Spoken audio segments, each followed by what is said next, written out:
Welcome to She Loves the Grid, where we discuss all things F1, whether it's happening.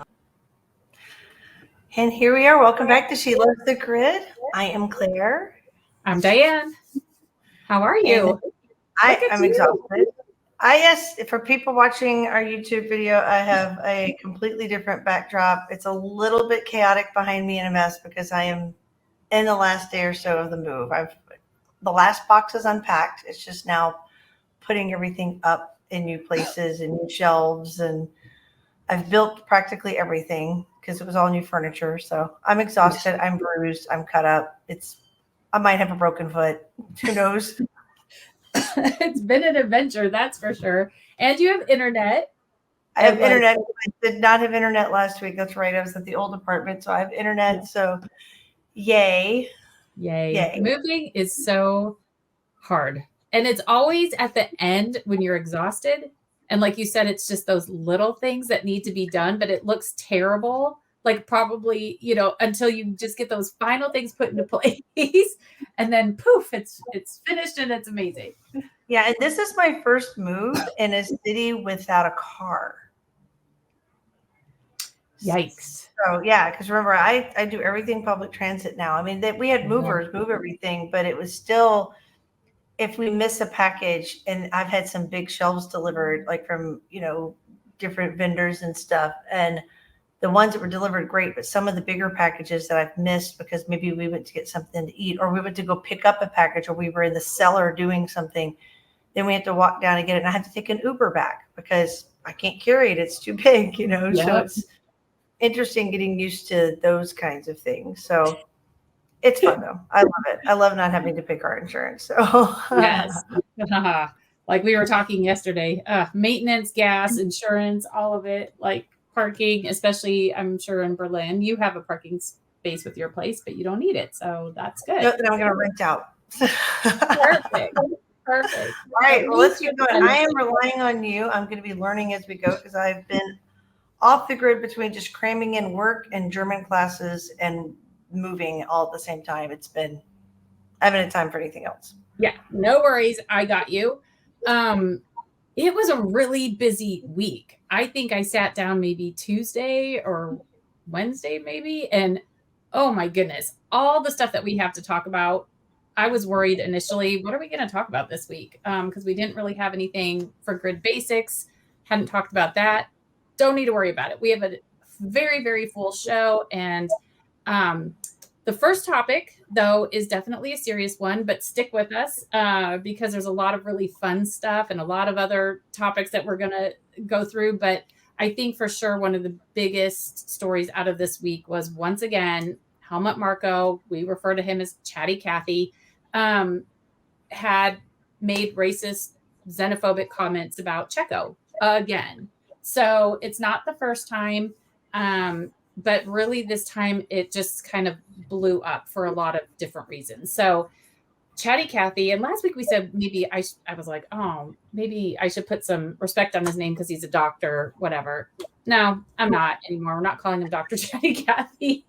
We're just calling him Chatty Cathy. So he spoke to Service TV, which is really run by, it's a Red Bull channel. And he was talking about Checo's struggles. And he said, he is South American, and that's why his head is not as focused as Max or Sebastian's, but he had a very, very good race. We knew that Ferrari were faster on the straights. The least problem. Let's dissect that. Yeah, and I have to tell you, I did see, because I follow Twitter, I follow our Twitter, and I saw all these memes going up about Red Bull racist. I was like, oh. And then I was like, and my first thought was Chatty Cathy said something. Yeah.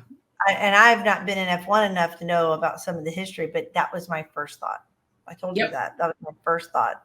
He absolutely did. And least problematic of the statement is that Sergio is from Mexico, which last I looked at a map and what I remember from my geography classes is in North America. Definitely North America. I could have prepared a map for that. I could have put a picture up. Definitely North America. And some of the best F1 drivers are from South America.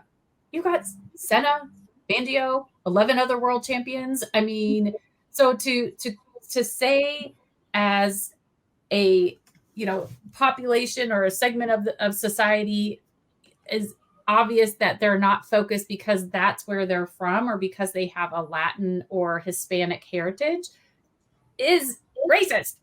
And you're comparing him to Max, who's Dutch, Sebastian Vettel, who's German. You're comparing him to white drivers, right? So I've seen a lot of comments where people are like, South America isn't a race, blah, blah, blah.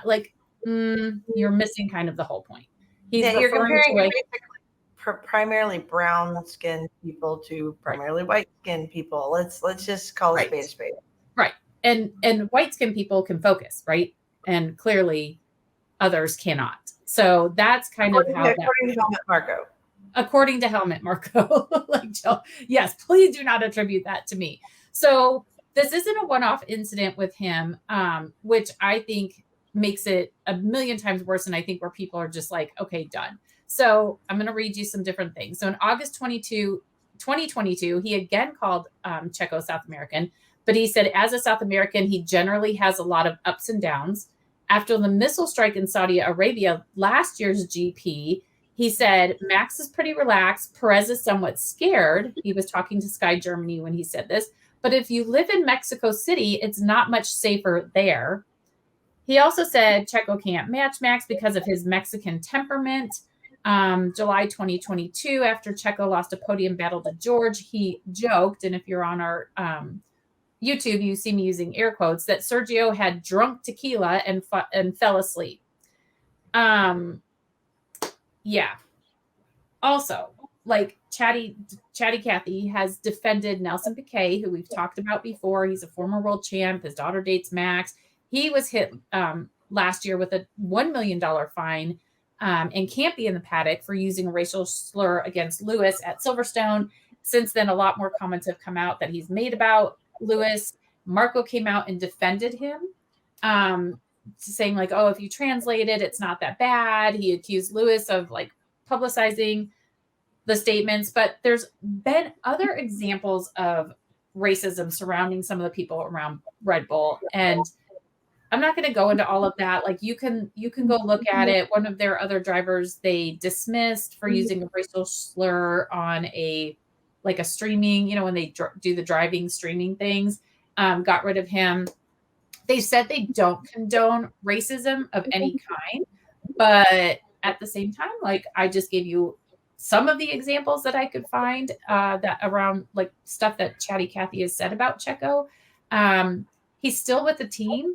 He's giving interviews almost on the daily.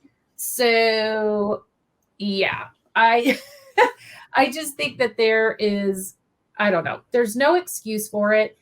And if you were watching Red Bull's media, they were not posting as much this week. They posted quite a bit this weekend because Seb was driving his old world championship Red Bull at the Nürburgring. And so they were, in my opinion, using Seb as a way to kind of get past this whole thing. But people were commenting left and right. Why are you not speaking out? Why are you not condemning what Helmut said? Why is Helmut still with the team?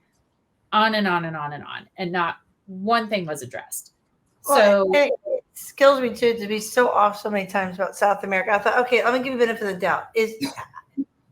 Does he have anything to do with South America and his heritage? No, he was born in Mexico. Perez was born in Mexico. He's lived there his whole life. Yeah. It's just not caring. It's not caring about who Checo is, where he's from. No. None of that. And it could be just dismissive, right? It doesn't matter. It doesn't matter where he's from. They're all the same. And that could be Helmut's thought process there. I don't know. But to me, it's ridiculous. And so, I don't know. A whole bunch of other stuff came out where he was talking about Checo, and it's a shame that Lando, has such a long contract and blah, blah, blah. Perez has come out saying, hey, if my place is not with this team, if I can't help this team or be in an environment where I can contribute, then I need to look for another place. And one thing, I was saying to you yesterday, this is going to be an interesting race week because all of this stuff went down on an off week. So, the media is going to be hitting up Red Bull, Checo, maybe other drivers about all this stuff that was being said. It's also Checo's 250th Grand Prix. So kind of like, I think he's got a special helmet. We'll talk more about that next week, but that's going to put a huge damper on it. Like, nobody from the team has stood up and defended you or condemned what he said. So how awkward and terrible is that going to feel? Like, I would feel awful going in with that. I agree. And it's just, and it's consistent. It's not even a one-off. Oh, you can learn from it, move on, because people can learn and grow. I mean, that's one thing. Right. I've met and seen plenty of stories of people who were raised one way and they were educated and they learned from their past and they learned the truth and they're like, oh, I don't want to be that person anymore. I need to improve. And then they stop. And they might have some slips, but they stop and they try really hard. Yeah. He's not trying. He's not trying. He's not trying. And there's a lot of excuses like, oh, he's old and blah, blah, blah. Like, it doesn't matter. You can still learn. You can still be respectful of people. There's plenty of old people who are very much understanding of what it is to be a racist and how harmful racism and oppression is. Yeah, absolutely. Especially in a sport where a lot of people still consider it very elitist. We look at Mercedes and the push, that they're pushed for diversity at Mercedes and making sure that from the top to the bottom, there's diversity and I'm finishing up the Gunter Steiner book and he's got a whole section in there about diversity and it's important. So I've heard that Red Bull did not come out and condemn anything because technically Helmut Marko is a consultant for the team. He is not an official employee of Red Bull F1. He was hired by the owner, the top guy who passed away last year around Austin, so October, and that's who he answered to. But I told you this yesterday, I call BS on that because you have this person who has so much influence over your drivers for two different teams, Red Bull, AlphaTauri.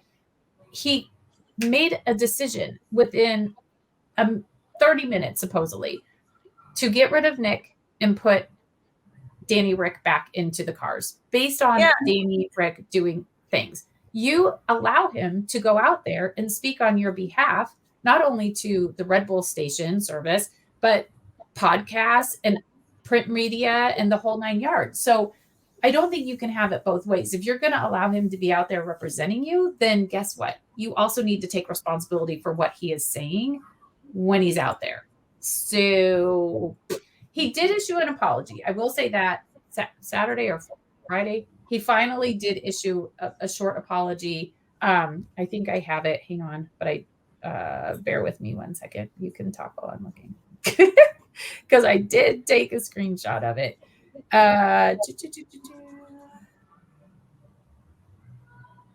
Okay, here's what he said. Concerning my remark about Sergio Perez, Service TV Sport and Talk on Monday, September 4th, I would like to apologize for my offensive remark and want to make it absolutely clear that I do not believe that we can generalize about the people from any country, any race, any ethnicity. That was it. Like, okay, somebody else wrote that for you because you do it all the time. You do it all the time. And there's supposedly stuff out there about Yuki. I couldn't even go down that rabbit trail because he's my global treasure. And I knew I would just get more and more upset. But yeah, I was kind of surprised that really nobody else immediately stood up for Checo. The Mexico Grand Prix did put something out on their social media condemning what Helmut Marko said. That is a race that's coming up. I'm guessing he probably won't travel to that race. I don't know how many races he honestly travels to, but I'm guessing that probably won't be one of them. That one, yeah. I'm thinking he won't do that one. No. And then Lewis Hamilton did come out and also say it's more than language. These archaic mindsets need to change and have no place in our sport. So overall, like just really, really, you hate to see it. And the whole race is won. People are not believing that tagline anymore because FIA, F1, Red Bull, nobody really came out to say like this is not okay.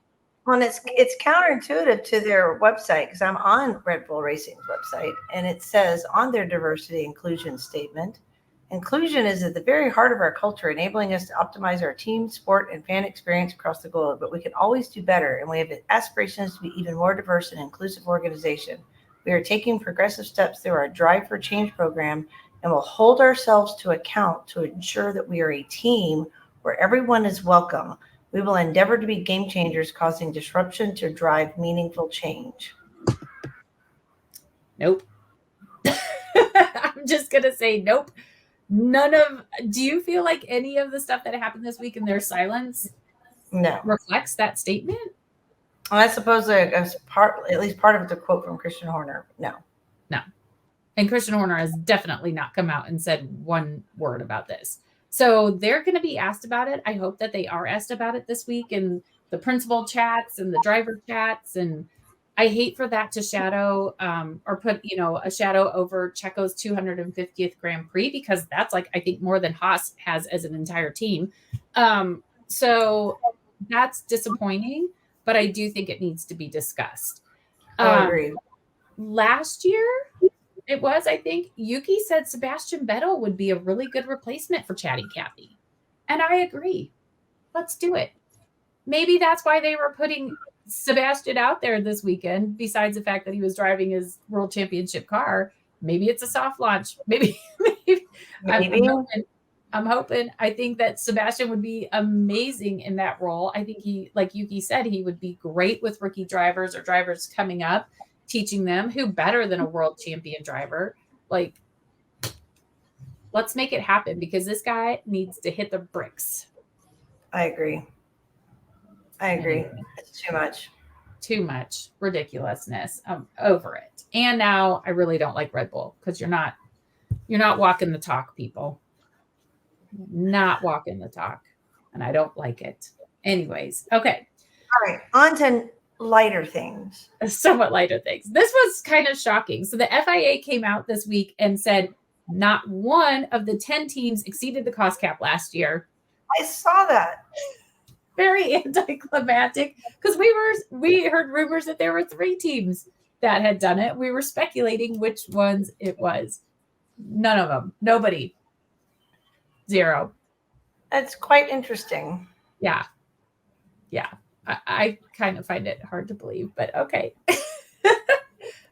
Although I will say, like, when you look at like Aston Martin and all that kind of stuff, their new facilities, their new wind tunnel that they're working on, they started all of that stuff before the cost cap was implemented. So it doesn't really apply. So there's that. I just found it interesting. And there you go. Nobody gets in trouble for accounting. Yeah. Creative accounting. You got to do what you got to do. Okay. Mario Andretti, F1 license. So allegedly they rebranded their company name to, I think it's Andretti Global or something like that. And their homepage, I should have taken a screenshot, has kind of like a silhouette of an F1 car. And so there's a lot of speculation that they will be getting their F1 license, which could mean they have a place on the grid possibly in 2026, I think it would be. So we'll have to keep an eye on that. There was talk earlier in the year, right, that there was going to be possibly 2 additional teams in 2026? Yeah. Yep. So maybe they are moving forward with it. Like, that could be happening because why else would you rebrand your company name and have a picture or a shadow or a silhouette, whatever, of an F1 looking car in the background? So eye on that one. That would be exciting. Yeah, it could be really, really, really interesting. Okay, silly season. So new reports. I feel like silly season has not been that exciting this year. And we still have a few seats that need to be filled. But new reports that Charles has negotiated contract renewal with Ferrari. Supposedly it's a 2+3 contract, and it's valid when the current one expires. So I'm guessing 2 years guaranteed, and then maybe an option for another 3, is how I would kind of read that. And supposedly Carlos is trying to negotiate the same contract extension, but they're still negotiating. But we have already talked about how like Sainz could be maybe going to Sauber when they take over for Alfa Romeo, which I think still, for all of the reasons I expressed in a previous podcast episode, go back and listen to it, could be a great fit for Carlos. I don't think that he's ever going to be the number one or even an equal driver with Charles. I think they're going to make sure Charles is always their number one driver. So I think Sauber really could do a lot for him. But in the same source, they linked Carlos to possibly going to Alpine, which don't do. I love Alpine. Don't get me wrong. I just cannot see Carlos at Alpine. I don't know why. Yeah, that would be weird, I think. Yeah. I really do think he needs to be the lead driver on a team, though. He is so good. I do too. He needs to be the lead driver where the car and the effort is being put into him. Yep. I agree. Yeah. Then what would that look like? We know how smart he is on the track. We know he can do his own strategy. We know like he will go for it especially if he's feeling comfortable in a car. So I'm kind of rooting for Sauber if he doesn't for some reason stay at Mercedes Mercedes. Oh my gosh, Ferrari. And even if Ferrari wants to keep him, why not take a chance with Sauber? They've got nothing to do but work on a car for 20. You know what I mean? Like they could make it happen. Also, there was a quote this week from Lando. So again, Chatty Cathy was going on and on about how like they could have signed Lando, but then he went and signed a multi-year contract with McLaren back in like 2019. And it's such a shame that he did that. Max has also said probably not the best move to sign a multi-year contract with McLaren. And then Lando came out and said that he would be open to the opportunity of partnering with Max at Red Bull. So if I'm Zach Brown, I'm probably losing my mind a little bit because my little golden boy is talking about another team. Absolutely. Yeah. That's interesting. I didn't hear that one. I mean, I've been, like I said, I've been kind of out of it. Some of these things that heard on the perf, I did not hear about that. That is. Yeah. Zach has got to be. Zach has pulled so many, undercuts and, backdoor deals and pulled drivers away. And then this is just openly like, oh, well, this would be kind of cool. Yeah. Yep. Nope. Lando was like, I'd be open to it. So he's also setting himself up. But I think, again, as long as Max is there, Lando, you're just going to be Checo. You know what I mean? Like your car is probably not going to be fit to you. That's something that Checo had also said recently is like they stopped really trying to make the car comfortable or work for him. It's really focused on Max. We all saw what happened when Checo, maybe we thought we could have a duel of the two Red Bulls at the beginning of the season and everything has kind of gone, Checo has to fight back every week. I mean, at McLaren, you're the golden boy. You are their number one. So I don't know. And last thought on silly season is Mick losing hope of getting a seat. Like when you think about Liam Lawson out there who might maybe pick up a seat at AlphaTauri, like he's looking good. I thought he was pretty solid for a second race out. Yeah, very. He is looking good, and again, that car is not anything to write home about. I think it'll be interesting this week, but the more time he spends in that car, the more comfortable he's going to get, and just with the whole I don't know, the atmosphere, everything about F1, it is different from F2 and F3. You're often at the same tracks, but still, it's a whole different thing. So he's just going to get more and more comfortable. So I kind of think Mick might be losing his shot at a seat this year and may want to stay with Mercedes. So we'll see. And Liam's going to get some extra time. So he's definitely giving himself that opportunity to make a case for himself. If Nick DeVries could make a case for himself in one race Liam Lawson being very consistent and almost in the points. He was what, 11th last break week? Gosh, it seems like longer ago. Now we've got some other courses coming up he might not be that familiar with, just like the other rookies are not probably that familiar. So it's going to be interesting. I say good for him. If you ever get that opportunity, like whose philosophy was it? Bruce Arians for the Talking American Football. It's next man up. You be ready, because when your opportunity is presented, you need to step in and perform like you've always been doing it. And that's exactly what Liam has been doing. Yep. Good for you. I think that's awesome. Speaking of drivers from AlphaTauri, Daniel. So I think you saw the picture of his hand he showed this week. Huge scar. So I think for sure it's his 5th metacarpal, just like me, except I did it on this hand. He did it on his left hand, right? Huge scar if you're looking like down the whole side of it from his pinky like on down. Look gnarly. Christian, I really think he got a plate. I really think he's got a plate in there to go that big. It makes me think of the plate on my leg that I have. So, and you need time for that plate to heal and to set, because there's screws to hold it in and everything, which will make it really strong, because a plate you won't break it again. You can break it above and below the plate, but you won't break it inside the plate ever again. True. But I think you're 100% spot on, because I was telling you, like, I can barely see the scar on my hand where I had it, but I only broke it in one area. And I didn't need a plate. It just a screw, pop the screw in there and you're done. So I think you're 100% right. And because it will take a while with the plate to heal, they think he won't come back until Qatar, which is October 8th. And that's 6 weeks. That's what makes me think it. We were talking about 6 weeks. But I was saying that was what I was inferring with Liam getting extra time in the car.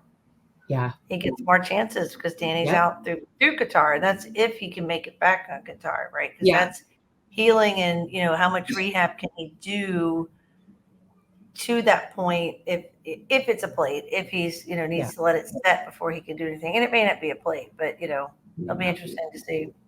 Yeah, I kind of like when I saw his picture, I was like, I need more information now that I've actually broken a bone and it's like basically the same metacarpal that I did. I'm like, I need to know what happened here. Like, where was the break? Was there multiple breaks? What did the break look like?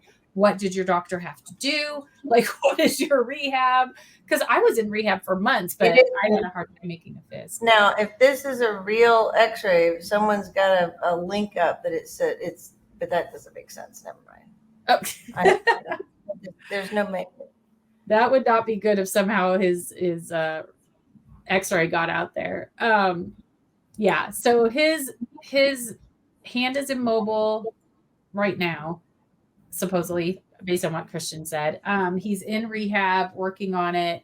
So I just hope that he is doing the exercises they are giving him. He's in rehab with them daily and doing all the exercises so he can come back. But like you said, if he comes back in Qatar, that still gives Liam Lawson 2 races, 2 more races, I guess I should say, to really be out there. So that's pretty exciting.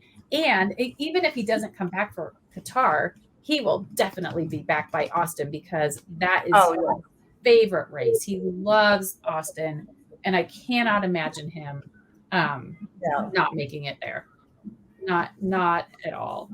I can't imagine that either. No, not at all. Okay, let's talk Alex Albon for a second, because last week we talked about like how good he's been doing in quali since the summer break. He's P4, P6, just really a lot of confidence in that car. But if you compare the first 7 races of the year, where he scored 1 point, which was in the first race, and we were so excited because I'm like, ooh, Williams looks kind of good. I can't wait to see what they do. And then it was like nothing for the last 6 races. You compare that to the most recent 7 races where he has scored 20 points. That is insane.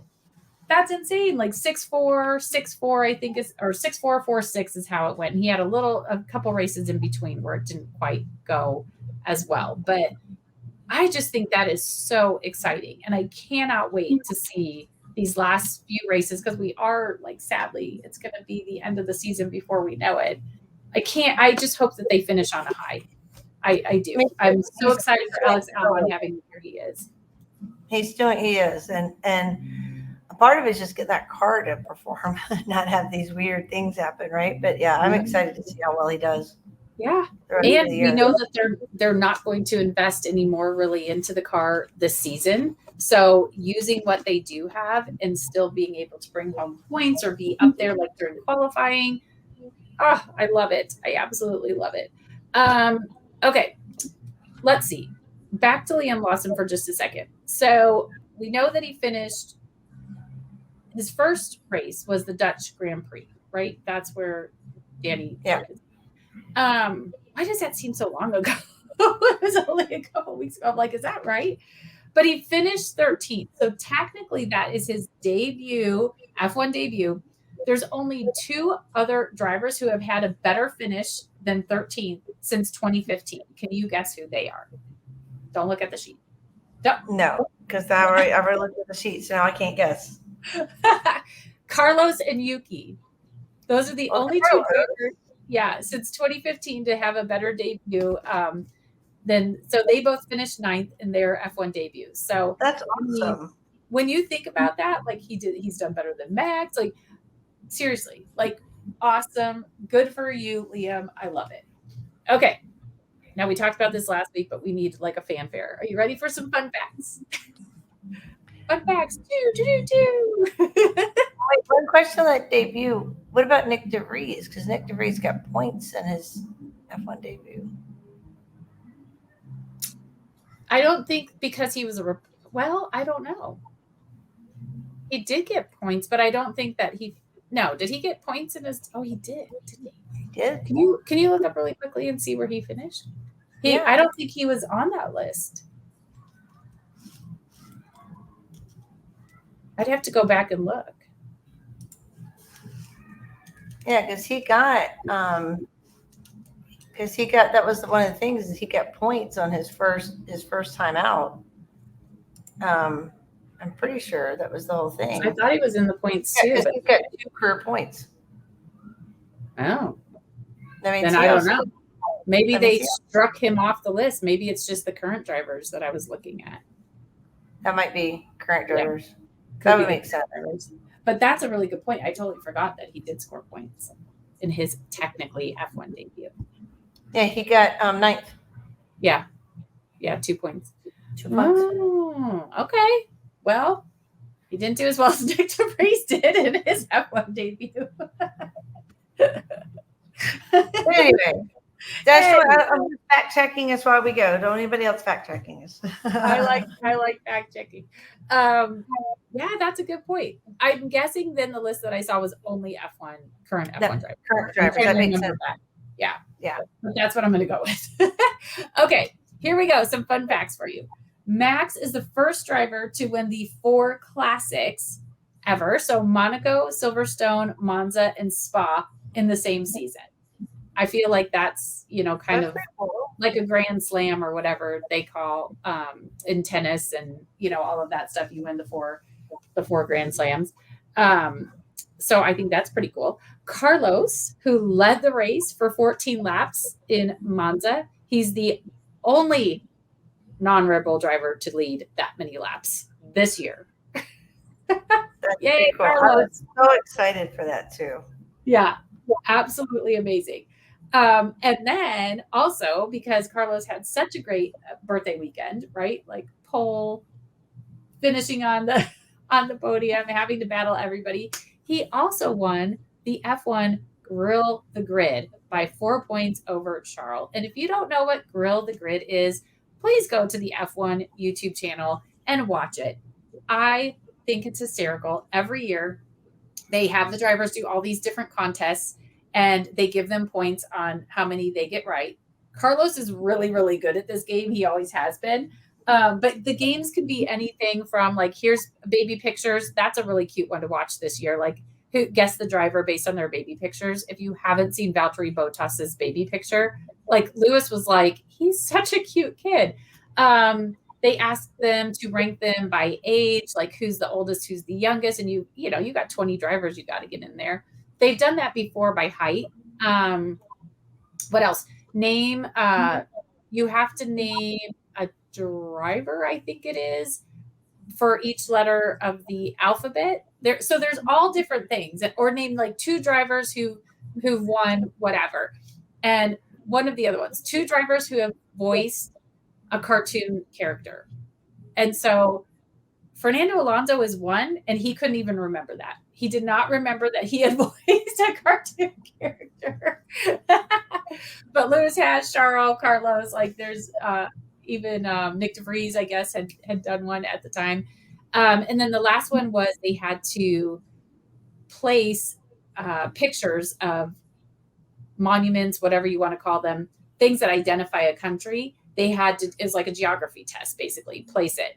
Hysterical to watch. Like, I mean, I probably couldn't have gotten either, but there were some that really did very bad. So anyways, go watch some of those. It's really fun, but that did round out Carlos's amazing weekend. He's the Grill the Grid champion for 2023. So interesting thing about Carlos, because I don't think we have it on here, but the other interesting thing that happened to him is someone stole his $300,000 watch and he chased down the robbers. So yeah, he had that was in my, yes, that was in my Beyond the Grid thing, but we could talk about that now. Oh, sorry. Sunday night, he and his trainer, and I'm sure a few other people, were out in Milan, and 2 guys stole his watch. It is, I think people were saying it was a 500 euro, 1,000 euro watch or whatever. It really is like 250. It's Richard Mille, I don't know how you say it, is a sponsor of theirs, sponsor of a lot of teams, honestly. And so I'm sure they get the watches, but it's a very, very nice watch. But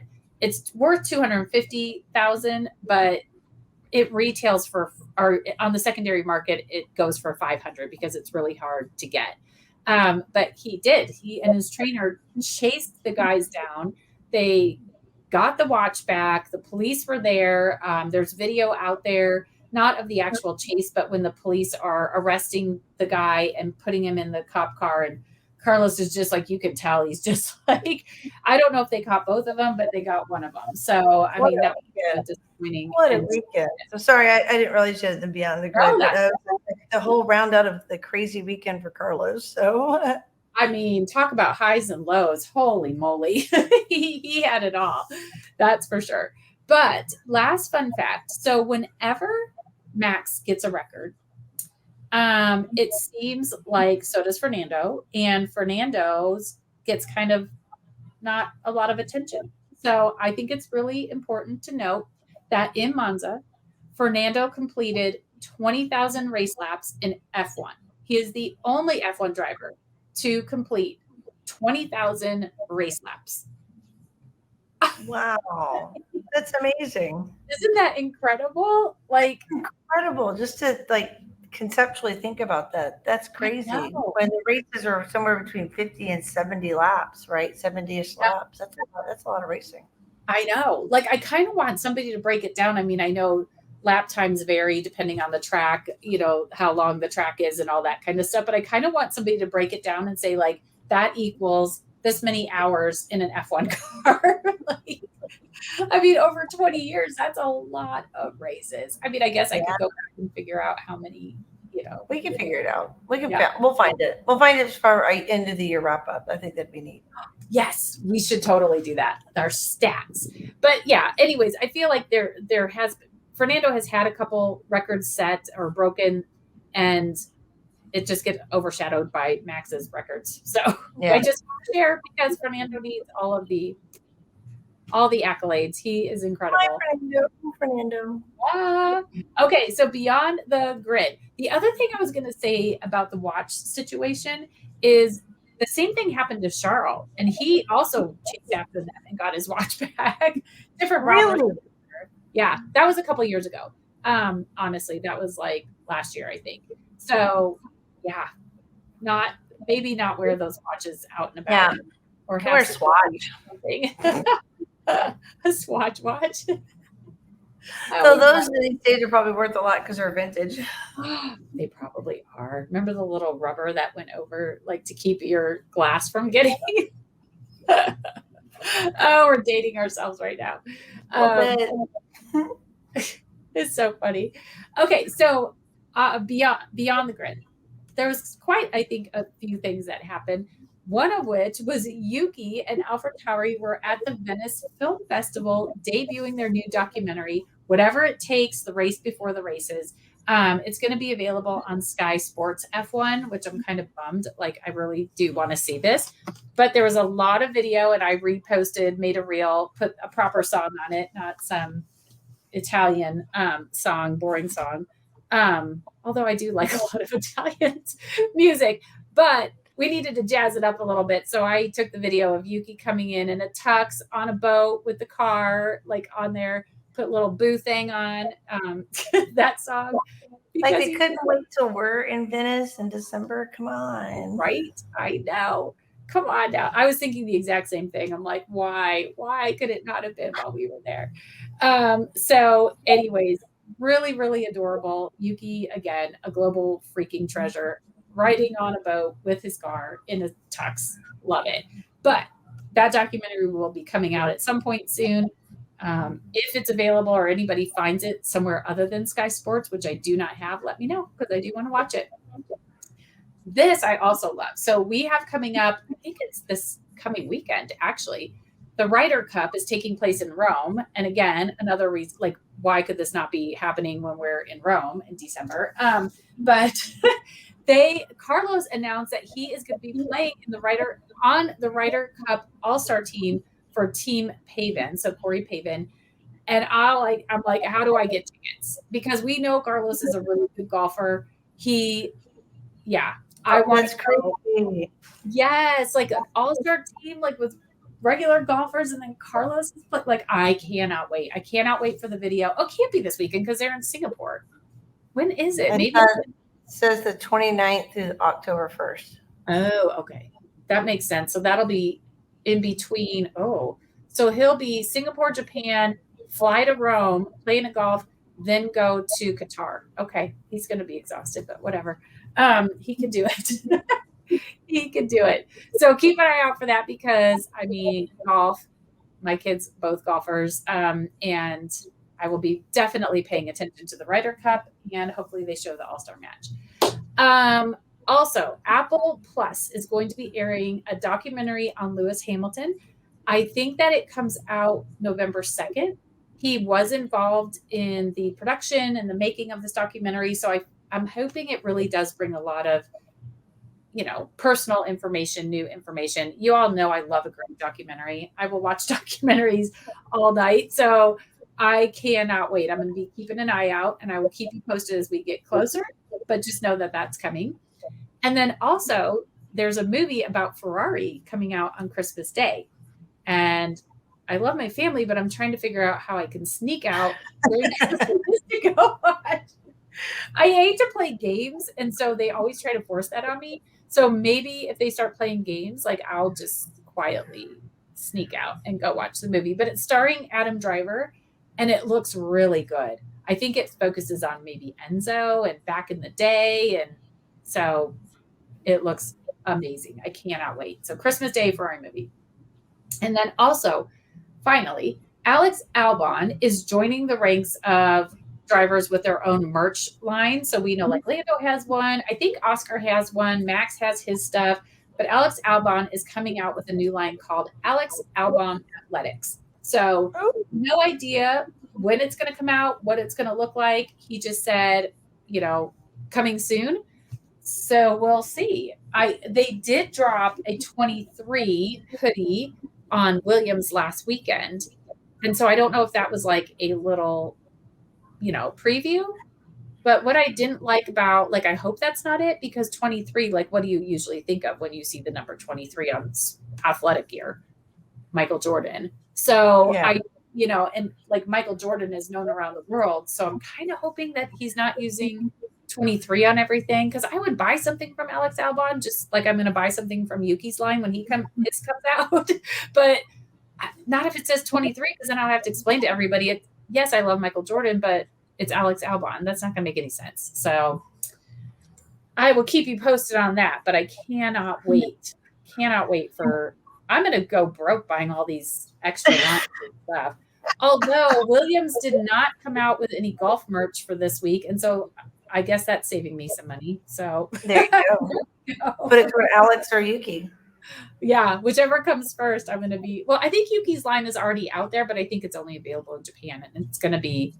So if anybody goes to Japan and you want to, and you find something like from Yuki and you want to send it to me, let me know. But yeah, otherwise I'll have to wait for Yuki to start shipping internationally, which I do happen to work for a company that can handle that. So maybe I'll reach out.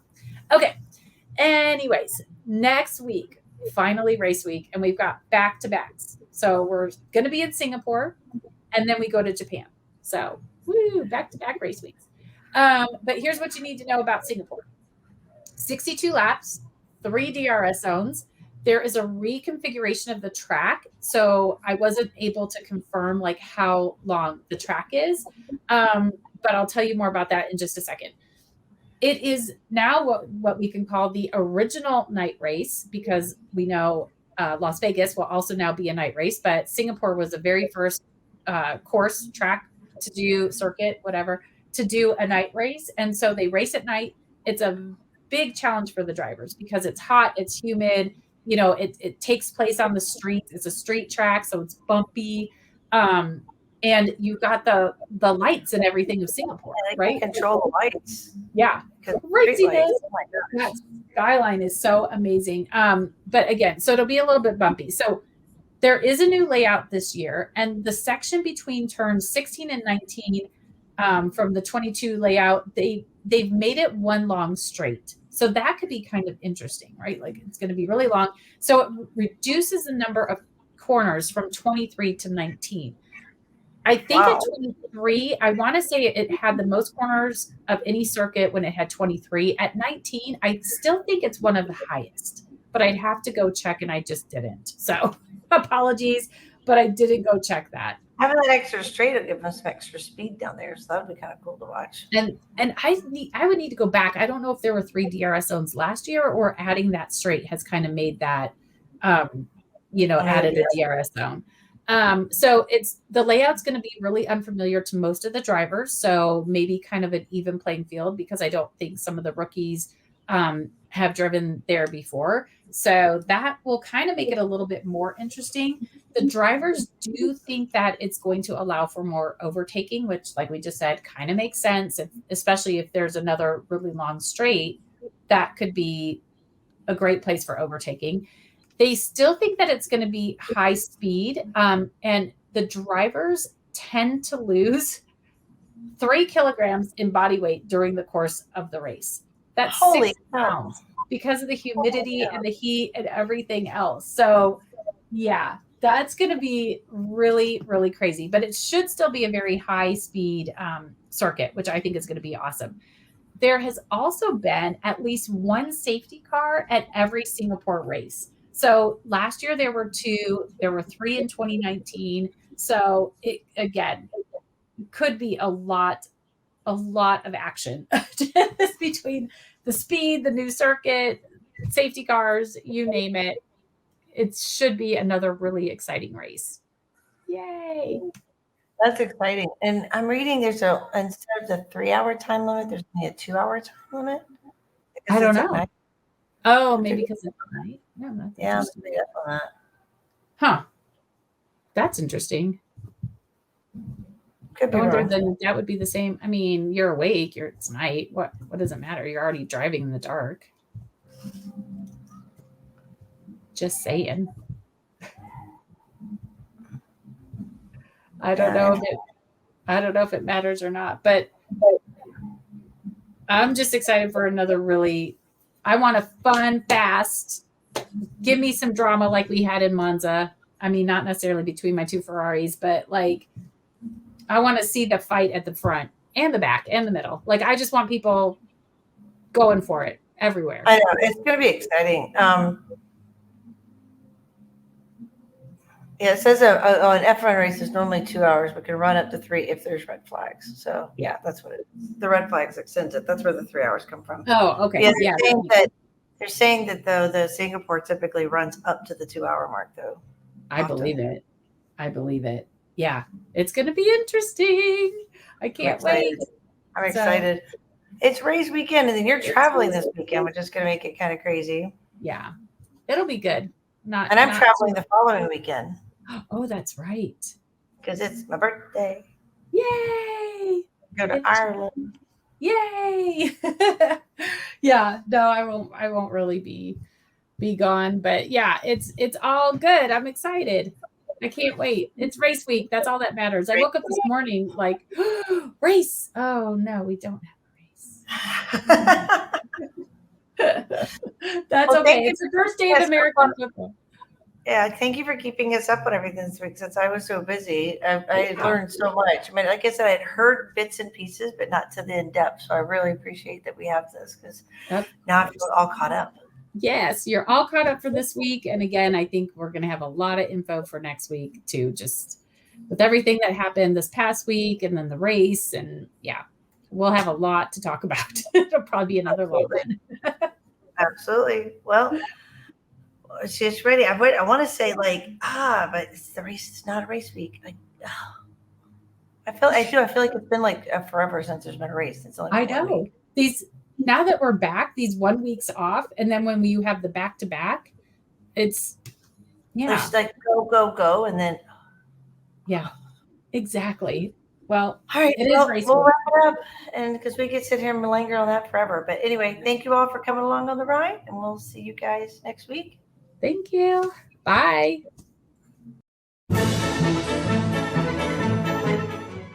If you enjoyed this episode and you'd like to help support the podcast, please subscribe and leave a rating and a review. To stay up to date with She Loves the Grid and get all the behind-the-scenes content, you can follow us on Instagram at She Loves the Grid and on Facebook at facebook.com/She Loves the Grid. Thank you for joining us for the ride this week.